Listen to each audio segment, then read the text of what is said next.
지난주에 추수감사주일 하나님 은혜와 우리 성도들의 도움과 섬김과 협력으로 은혜 가운데 잘 마쳤습니다. 우리 하나님께 영광의 박수를 드립니다. 네, 감사합니다. 우리는 자라면서 이런 문화에 많이 속해 있습니다. 어렸을 때부터 아빠하고 나하고 만든 꽃밭에서 채송화도 봉숭아도 그래서 우리는 꽃을 주로 많이 좋아합니다. 뭐 드라마에서 꽃보다 남자 그런 드라마가 한때 있었죠. 한 여자아이하고 꽃미남이라고 하는 4명의 학생들이 서로 이렇게 얽히고 설키는 드라마입니다. 우리는 꽃을 주로 많이 좋아합니다. 그런데 오늘 성경에서 예수님은 꽃보다는 열매를 많이 말씀하십니다. 하예단지 혹시 일하시는 분 계세요? 가족 중에서 그분에게도 꽃은 열매입니다. 맞죠? 근데 우리는 꽃은 영화로운 것 같고 화려한 것 같고 열매는 별로 안 좋은 것 같은데 인생은 사실은 열매를 맺어야 합니다. 한 해 동안 농부가 열심히 수고하고 애쓰는 것은 열매 맺기 위해서 그렇죠.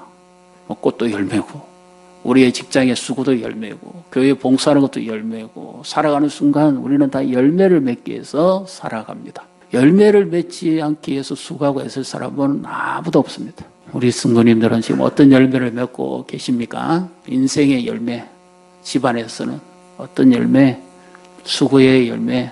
그래서 우리는 항상 열매를 바라보고 살아갑니다. 인생에도 열매, 수고의 결과도 열매, 모든 것이 열매죠. 오늘 예수님께서는 이렇게 말씀합니다. 농사, 한 예를 들어서 자연의 법칙을 통해서 영적 진리를 지금 말씀하고 계십니다. 그래서 나는 포도나무고 내 아버지는 농부고 너희는 가지다. 그래서 이 포도나무에 예수님의 포도나무에 가지가 우리가 붙어 있어야만 생명의 이 밀착이 있어야만 열매를 맺을 수 있다는 것을 말씀합니다. 그래서 어떤 열매를 맺을 것인지 그리고 어떻게 하면 더 열매를 많이 맺을 것인지 그것을 지금 예수님이 말씀을 합니다. 그래서 우리도 기대하는 바는 추수감사주일에 우리가 은혜롭게 마쳤습니다만은 그것뿐만 아니라 하나님이 우리 인생에도 우리의 삶에도 우리의 가정에도 자녀들에게도 교회에도 미래에도 풍성한 열매를 주시기를 축복합니다. 옆에 분 보시고 축복하십시다. 풍성한 열매를 축복합니다. 네. 예수님이 먼저 이 열매에 관해서 복음서에서 말씀하시면서 우리 참고 구절을 한번 보겠습니다. 마태복음 10장 17절부터 20절에 나무와 열매에 대해서 말씀하십니다. 자, 같이 한번 읽어보겠습니다. 이와 같이 좋은 나무마다 아름다운 열매를 맺고 못된 나무가 나쁜 열매를 맺나니 좋은 나무가 나쁜 열매를 맺을 수 없고 못된 나무가 아름다운 열매를 맺을 수 없느니라. 아름다운 열매를 맺지 아니하는 자마다 지켜 불에 던져지느니라.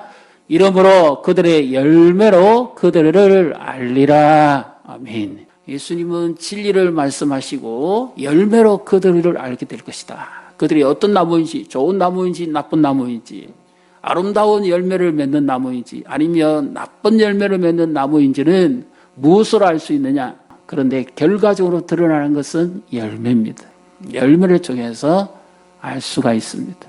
그래서 오늘도 예수님은 오늘 우리에게 이 말씀에서 우리의 삶에 아주 중요한 진리를 말씀하고 계십니다. 어떻게 하면 우리가 하나님을 기쁘시게 하고 더 많은 열매를 맺을 수 있는지 오늘도 가장 많이 나오는 단어가 핵심적으로 보면 열매입니다. 열매인데 그 열매를 맺는 조건이 먼저 붙어 있죠.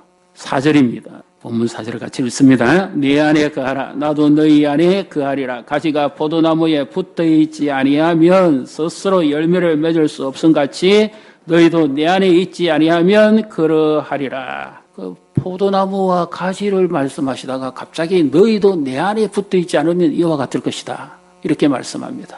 우리 인생의 열매, 신앙의 열매, 우리가 살아가는 삶의 열매, 모든 열매를 맺기 위해서는 1차적으로 예수님께 붙어 있어야 한다. 여기 붙어 있다는 말은 머물다는 의미도 되고요. 지속적으로.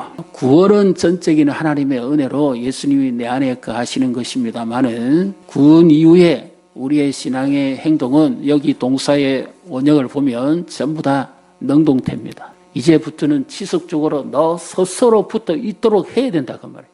그래 해야만 열매를 맺을 수 있다는 거죠. 동시에 너 스스로 나를 떠나서는 아무것도 할 수 없다. 역시 능동태입니다. 우리 안에는 재성이 있기 때문에 욕망이 있어요. 예수님께 붙어 있을 수도 있고 죄를 따라 살 수도 있고 결론은 우리는 어떻게든지 간에 열매를 맺고 있습니다. 좋은 열매를 맺느냐 나쁜 열매를 맺느냐 그거 차이일 뿐이지 우리의 인생은 어떻게든지 지금 열매를 맺고 있어요. 이 중에 열매 맺지 않은 사람은 한 사람도 없습니다. 다 열매를 맺고 있습니다. 주님이 기뻐하시는 열매를 맺기 위해서는 어떻게 해야 되느냐 1차적으로 주님께 지속적으로 붙어 있어야 됩니다.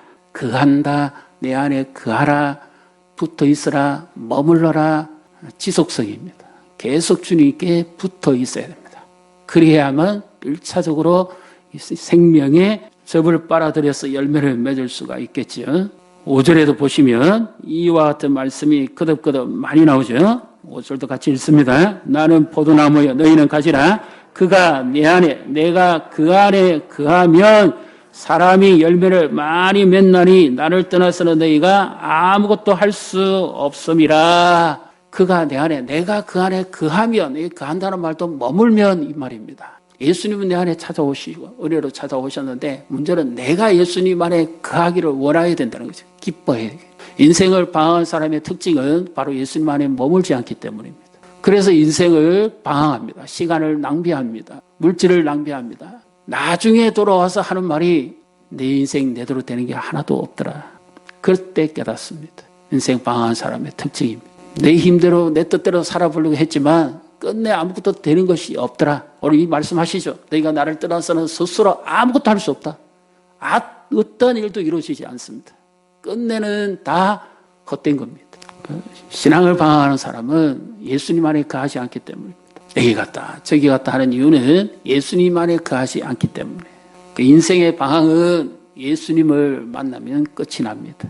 옆에 분 보시고 축복하십니다. 인생의 방황은 예수님을 만나면 끝이 납니다. 신앙의 방황은 예수님 안에 거하면 끝이 납니다. 네, 우리 방황할 때가 많습니다. 내 목적을 이루기 위해서 여기도 저기도 막 끝내 방황이에요. 그래서 예수님께서 우리에게 가장 먼저 맺기를 원하는 열매는 말씀의 열매를 말씀합니다. 여기서 보시면 7절입니다. 7절을 우리 같이 읽습니다. 너희가 내 안에 거하고 내 말이 너희 안에 거하면 무엇이든지 원하는 대로 구하라. 그리하면 이루리라. 아멘. 너희가 내 안에 거하고 내 말이 너희 안에 거하면, 그러니까 하나님의 말씀이죠. 복음의 말씀입니다. 그 말씀이 너희 안에 거하면 무엇이든지 원하는 대로 구하라. 그러면 열매 맺을 것이다. 이 말씀인데 이 말씀은 제가 좀 쉽게 말씀드려 볼게요. 요즘 우리나라 K문화가 아주 엄청나게 세계적으로 영향을 미치고 있습니다. K 의료도 불치병도 우리나라 오면 다 고친다 그러고 놀랍니다. 우리나라는 지금 선진국 중에 선진국입니다. 그 가운데 K 푸드, K 치킨, K 음식이 엄청나게 지금 인기를 끌고 있습니다. 건강식이고 다 좋아하죠. 거기에 K 레시피, 음식을 조리하는 법을 배우기를 방송국에서, 미국의 방송에서부터 유럽까지 다 이렇게 지금 열렬히 지금 방영을 하고 있습니다. 너무 좋다는 거죠. 그래서 좋아하니까 어떻게 해요? 계속 찾습니다. 좋아하니까 자주 찾는 거예요. 좋아하니까 계속 시간 투자, 물질 투자하면서 계속 찾지요. 이처럼 말씀의 열매는 예수님을 사랑해야 됩니다. 그래서 사랑하기 위해서는 시간과 투자가 나와야 되죠. 만남이 나와야 되죠. 하나님 앞에 예배드리는 것도 역시 마찬가지입니다. 하나님의 말씀을 듣고 하나님의 임재를 경험하는 것은 우리에게 축복입니다. 요즘은 직장에 있어서 24시간 업체도 있고 또 주일마다 모시는 부분도 있습니다만은 1차적으로 하나님 앞에 예배하고 내가 믿음으로 사는 것은 복입니다. 내 신앙의 열매를 맺는 거죠. 그래서 주일날 공적으로 드리는 예배에서 하나님의 말씀을 듣고 그 말씀을 가슴에 새기고 그 말씀대로 의지하고 기도하고 살았더니 하나님께서 놀라운 일을 이루어 주시더라고요. 간증입니다. 보라 내가 새 일을 행하리라. 광야의 길을 사막의 강을 낼 것이라 그러니까 그분이 믿음으로 받고 믿음으로 기도하고 오랫동안 기다렸더니 그 열매가 드러나는 거예요. 그 집안에 하나님이 놀라운 일을 이루어 주셨어요. 이 복입니다. 그래서 만약에 매주 예배에 못 나오시더라도 마음의 중심이 늘 하나님 앞에 있고 하나님 앞에 예배하는 자리로 중심으로 서셔서 그렇게 사신다면 그분에게도 동일한 복이 임하겠죠. 말씀을 사랑해야 됩니다. 예수님을 사랑하는 건 말씀을 사랑해야죠. 너희가 내 안에 가고 내 말이 너희 안에 가는 사람은 예수님을 사랑하니까 말씀을 사랑합니다. 말씀의 열매가 어떻게 맺어지는지 한번 보겠습니다. 이사야 55장 우리 10절 11절 참고구절의 말씀을 한번 보겠습니다. 같이 읽습니다. 이는 비와 눈이 하늘로부터 내려서 거리로 되돌아가지 아니하고 땅을 적셔서 소출이 나게 하며 삭이 나게 하며 파종하는 자에게는 종자를 주며 먹는 자에게는 양식을 줌과 같이 내 입에서 나가는 말도 이와 같이 헛되이 내게로 되돌아오지 아니하고 나의 기뻐하는 뜻을 이루며 내가 보낸 일에 형통하리라. 아멘. 10절 11절을 한마디로 말하면 말씀의 열매입니다. 하나님이 말씀하신 것이 이루어지는 열매죠. 그것을 자연적인 이치로 설명했죠. 하늘에서 비가 내려서 땅을 적시고 소출이 나서 열매를 맺게 하는 것처럼 내 입에서 나가는 말도 그와 같이 될 것이다 그 말이에요.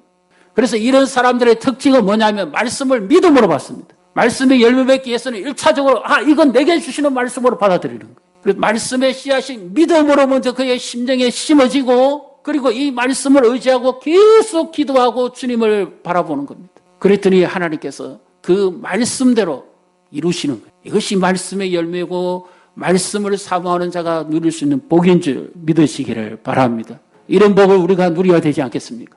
하나님의 말씀이 헛되이 돌아가지 않습니다.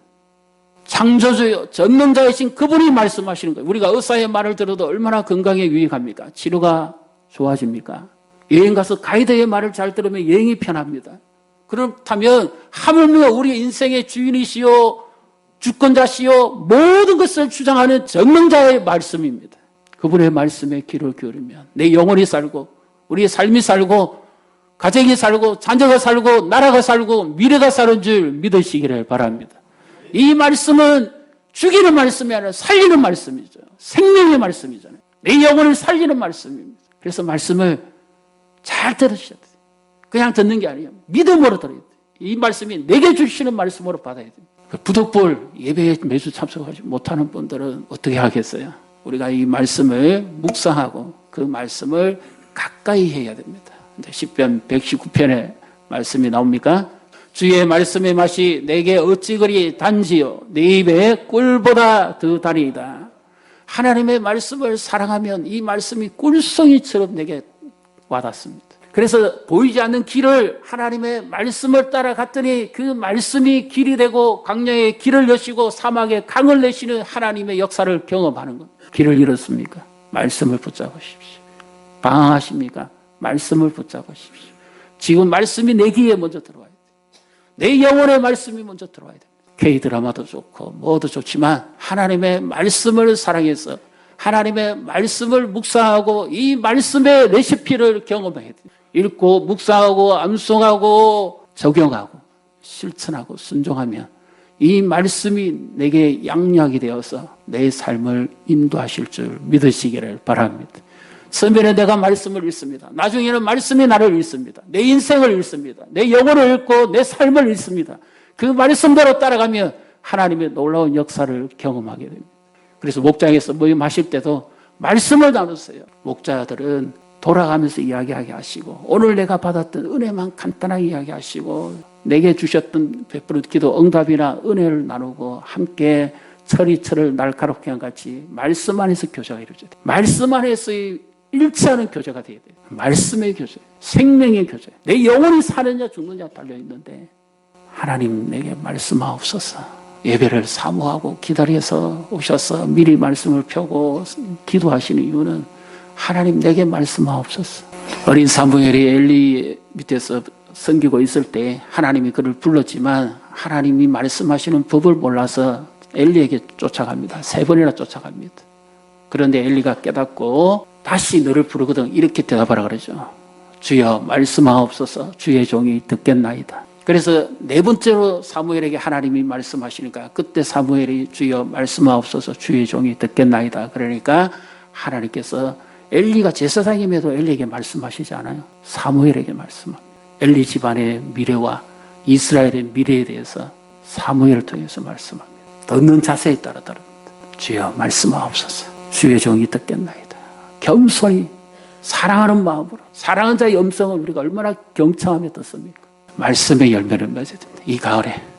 그래서 너희가 내 안에 거하고 내 말이 너희 안에 거하면 인생의 열매를 맺는 거예요. 말씀의 열매를 먼저 맺어야 돼요. 말씀의 능력을 체험하고 말씀의 그 은혜 안에 거할 때 열매를 맺습니다. 1차적으로 하나님이 우리에게 은혜로 베푸시는 방편입니다. 그래서 예배를 사모하셔야 돼요. 말씀을 사모하셔야 됩니다. 이렇게 주님께 붙어 있어요. 내 스스로 말씀을 찾아야 됩니다. 이제는 말씀을 읽어야 돼요. 그 말씀을 가까이 해야 됩니다. 그렇게 해야 하나님의 놀라운 역사를 경험하게 됩니다. 이 복은 뭐 다른 사람에게만 줍니까? 아니죠. 우리 모두가 다 누려야 될 복입니다. 이제 요한복음 15장 8절의 말씀으로 다시 함께 읽습니다. 너희가 열매를 많이 맺으면 내 아버지께서 영광을 받으실 것이요 너희는 내 제자가 되리라. 아멘. 하나님 아버지가 영광을 받으시는 것도 열매고 또 제자가 됩니다. 여기서는 제자의 열매를 말하는데 제자의 삶의 열매를 말합니다. 육체의 열매를 맺을 것인지 성령의 열매를 맺을 것인지 성경에 보면 이런 말씀이 많이 나오죠. 우리 참고 구절을 보겠습니다. 갈라디아서 5장 22절 23절 우리 같이 읽습니다. 오직 성령의 열매는 사랑과 희락과 화평과 오래 참음과 자비와 양성과 충성과 온유와 절제니 이 같은 것을 금지할 법이 없느니라. 아멘. 이 열매가 다 예수님 열매입니다. 예수님을 사랑하는 자 안에 있는 모든 열매예요. 인격의 형성, 성품, 예수님 닮아가는 열매입니다. 근데 갈라디아 5장 16절 17절을 보면 너희는 성령을 따라 행하래. 그리하면 육체의 소욕을 이루지 않을 것이다. 성령을 의지하지 않고 살면은 육체의 욕심대로 살게 되고 성령을 의지하고 살면 성령의 열매를 맺게 될 것이다. 이 둘이 너희 안에서 서로 싸워서 서로 이루지 못하게 할 것이다. 문제는 어디에 힘을 더 주느냐 합니다. 내가 밥을 어느 쪽에 더 많이 힘을 실어주느냐 그게 따라서 열매를 맺습니다. 성령을 쫓아 살면 성령의 열매를 맺을 것이고 세상의 방식을 따라 살면 세상의 방식의 열매를 맺게 될 것입니다. 시간이 지나면 반드시 그 열매가 나타납니다. 내 인격의 형성에 있어서 성품에 있어서 반드시 이 열매가 나타납니다. 그래서 하나님은 열매를 맺는 자들에게는 더 많은 열매를 맺게 하시기 위해서 가지치기를 합니다. 가지를 정화하십니다. 우리의 삶을 깨끗게 합니다. 이제 본문 다시 요한복음 15장 2절을 보겠습니다. 15장 2절 같이 읽습니다.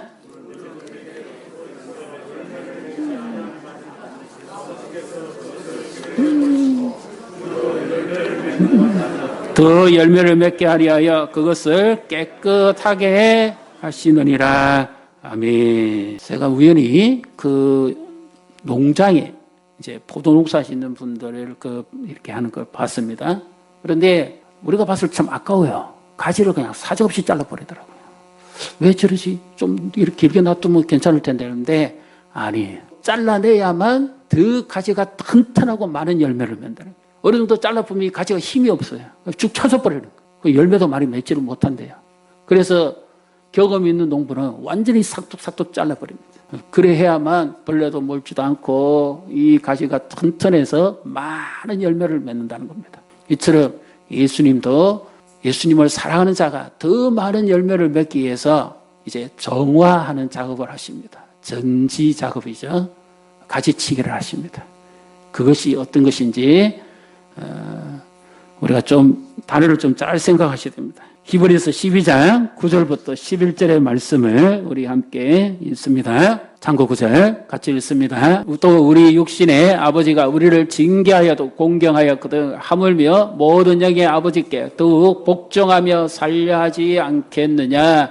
그들은 잠시 자기의 뜻대로 우리를 징계하였거니와 오직 하나님은 우리의 유익을 위하여 그의 거룩하심에 참여하게 하시느니라.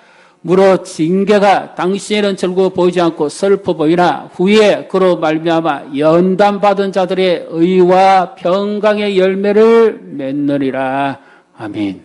징계는 말 그대로 다른 성경에 보면 견책이라 되어 있고 또 다른 성경에 보면 양육하는 방법이라고 되어 있습니다. 부모가 자녀를 양육하는데 때로는 엄하게 하기도 하고 교훈을 주기도 하고 야단치기도 하고 그렇게 하잖아요. 그 이유는 뭡니까? 사랑하기 때문이죠. 이처럼 하나님도 사랑하는 자를 징계하십니다. 그 삶을 더 정화시키는 거예요. 깨끗게 하시는 거죠. 이것이 잘 와닿지 않으실 거예요. 그래서 제가 한 신뢰를 성경의 한 부분을 말씀을 드려보겠습니다. 구약 성경에 보면 호세아라는 선지자가 나옵니다. 거룩한 자죠. 하나님께 쓰임받는 자는 깨끗한 자 아닙니까? 충성된 종입니다. 당시 제사장 선지자는 구별된 사람입니다. 그런데 하나님께서 호세아 선지자에게 찾아오셔서 어느 날 청청병력 같은 말씀합니다. 너 저기 가서 고멜이랑 결혼해라. 고멜은 창기입니다. 이미 다른 남자가 있어요. 그런데 하나님께서 말씀하시니까 순종합니다. 그것도 돈 주고 데려옵니다. 신부값을. 근데 이 고멜은 늘 마음이 저 남자에게 가 있어요. 몸은 여기 있는데 저 남자에게 가 있어요. 그래서 그 남자를 늘 그리워하다가 안 되니까 나중에는 담을 넘어갑니다. 그래서 그 남자와 또 같이 지냅니다. 그랬더니 하나님께서 이제 또 더 놀라운 말씀을 합니다. 이제 가서 돈을 주고 그 여인을 데려오라는 거예요. 언 30냥을 주고 가서 다시 신부값을 주고 지불해서 그 남자에게서 데려옵니다. 그런데도 마음이 늘 그 남자에게 가 있어요. 몸만 여기 있어요. 행복하겠습니까? 행복하지 않겠습니까? 이런 가정이 어떻게 되겠어요? 그래서 특별한 대책을 강구합니다. 어떻게 해요? 가시 울타리를 갖다 두르는 겁니다. 고멜이 넘어가려고 그러면 찔리잖아요. 아프거든요. 마음은 거기 있는데 넘어가려고 그러니까 자꾸 찔러. 고통스러워요. 아픕니다. 울면서 마음은 여전히 저기 있지만 끝내 못 넘어갑니다. 왜? 대가를 지불해야 되거든요. 찌르거든요. 아프거든요.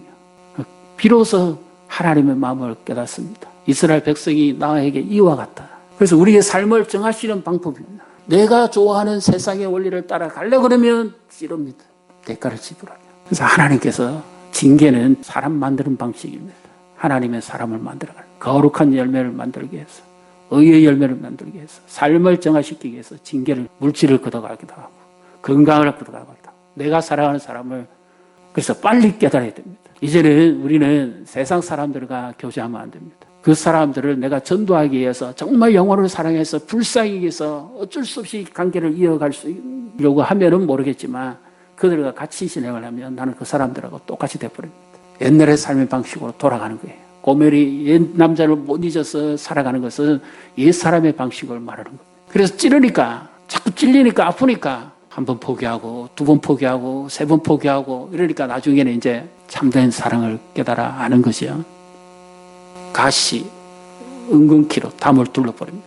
못 넘어가게. 하나님도 우리를 그렇게 하십니다. 우리의 삶을 정화시키기 위해서 참 신랑인 하나님만 사랑하도록 하기 위해서 우리의 삶에 가시치기를 합니다. 그래서 이제 옛사람이 속성이 있어서 넘어가고 싶어도 예수님의 십자가 그 사랑을 깨닫습니다. 그 십자가 앞에서 우는 거예요. 왜?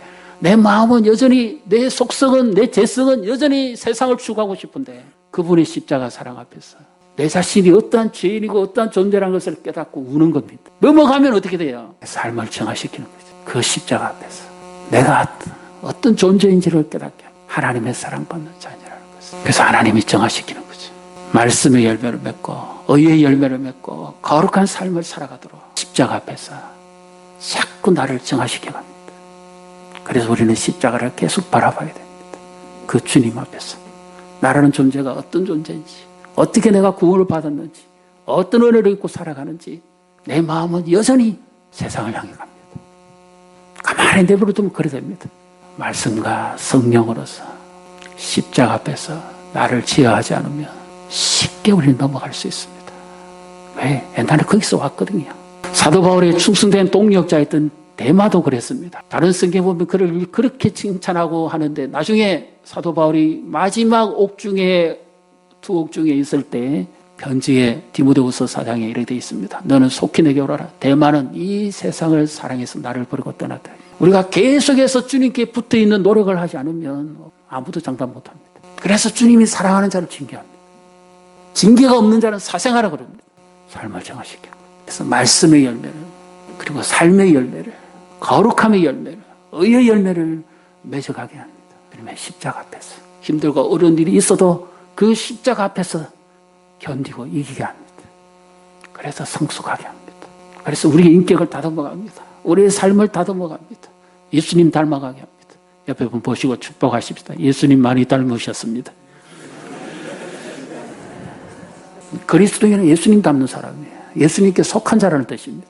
그리고 한 해 동안 우리가 수고했던 모든 사역과 섬김의 복음의 열매가 있어야 됩니다. 영혼을 사랑하고 하나님을 사랑하고 말씀을 사랑하는 사람은 하나님이 사랑하는 것을 사랑합니다. 하나님의 말씀을 사랑하고 하나님이 사랑하는 사람을 사랑합니다. 영혼을 사랑하는 것이 복음의 열매입니다. 우리 참고구절 한번 보겠습니다. 로마서 1장 13절 우리 같이 읽습니다. 형제들아 내가 여러 번 너희에게 가고자 한 것은 너희가 모르기를 원하지 아니하노니 이는 너희 중에서도 다른 이방인 중에서와 같이 열매를 맺게 하려 함이로되 지금까지 길이 막혔도다. 아멘. 바울이 그렇게 간절하게 로마로 가고자 하는 이유는 복음의 열매를 위해서입니다. 복음을 전파해서 그들을 말씀에 세우고 양육하고 가르치고 성장시키기 위해서 그래요. 복음의 열매입니다. 나를 통해서 예수 믿는 사람이 생긴다면 그것은 나에게 열매죠. 내가 가르친 사람이 성장해서 하나님 앞에 귀하게 쓰임받는 인물이 된다면 그건 나의 열매입니다. 우리가 추수감사주의를 해서 가족도 초청하고 이렇게 해서 함께 신앙생활을 다시 회복할 수 있는 건 열매죠. 가르침의 열매죠. 우리가 교회를 섬깁니다. 하나님 나라를 섬깁니다. 그 열매입니다. 그래서 하나님 앞에 갔을 때, 심판대 앞에 섰을 때 나를 통해서 예수 믿는 사람이 많은 것은 나의 기쁨이요 면류관이요 나의 자랑이라고 그랬어요. 나의 상급이라고 그랬습니다. 하나님을 사랑하는 사람은 말씀을 사랑하고 말씀을 사랑하는 사람은 삶이 정화되고 그리고 영혼에 대해서 열정이 일어납니다. 이 열매는 그냥 맺어지지 않겠지요. 그래서 요한복음 12장 24절에 우리 같이 읽습니다. 내가 진실로 진실로 너희에게 이르노니 한 알의 밀이 땅에 떨어져 죽지 아니하며 한 알 그대로 있고 죽으면 많은 열매를 맺느니라. 아멘. 예수님 자신이 십자가에서 죽으심으로 말미암아 많은 사람을 구원케 하시는 것처럼 우리에도 수고가 희생이 따를 때 열매를 맺을 수 있다는 겁니다. 교회학교에서 수고하시는 분들, 목장에 수고하시는 분들, 기관에 수고하시는 분들, 여러 봉사부서에 수고하시는 분들, 그들의 수고와 희생이 있기 때문에 열매를 맺습니다. 그래서 공동체가 함께 성장하고 함께 세워져가는 열매를 맺습니다. 영혼 구원의 열매, 전도를 통해서. 그래서 예수님께서 말씀을 가르치고 말씀을 전하고 말씀으로 또 다른 사람, 나와 같은 또 다른 사람을 세우는 것이죠. 재생산이라고 그러죠. 흔히 하는 말로.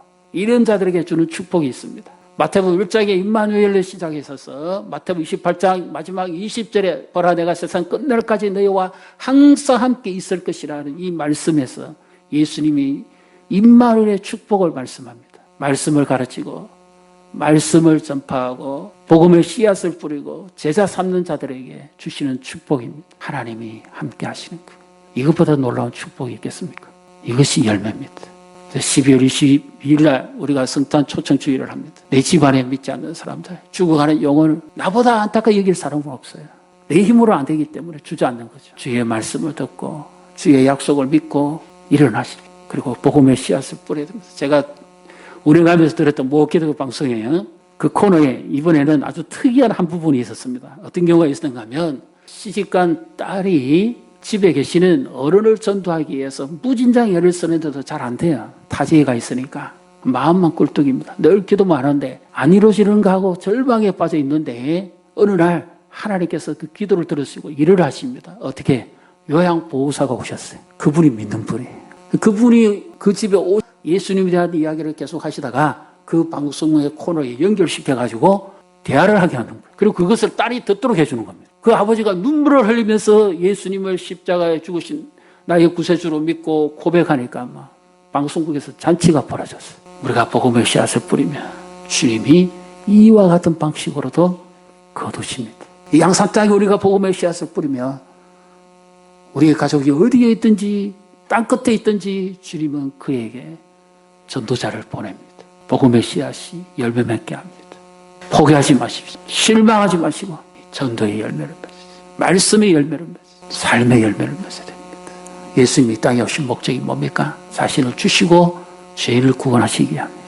이 복음의 열매가 우리 교회에 가득 채워지고 하나님 나라에 우리에게 상급이 되고 기쁨이 되고 우리의 즐거움이 되고 우리가 가르친 자녀들이 하나님 나라에 크게 쓰임받는 인물이 되어서 먼 훗날에 나를 이렇게 가르친 분은 그 선생님이고 그 장로님이고 권사님이고 집사님이고 그 목사님이고 이렇게 영향력 미치는 게 열매입니다. 이와 같은 놀라운 삶의 열매, 이와 같은 열매가 풍성한 복을 누리시기를 주님의 이름으로 축복합니다.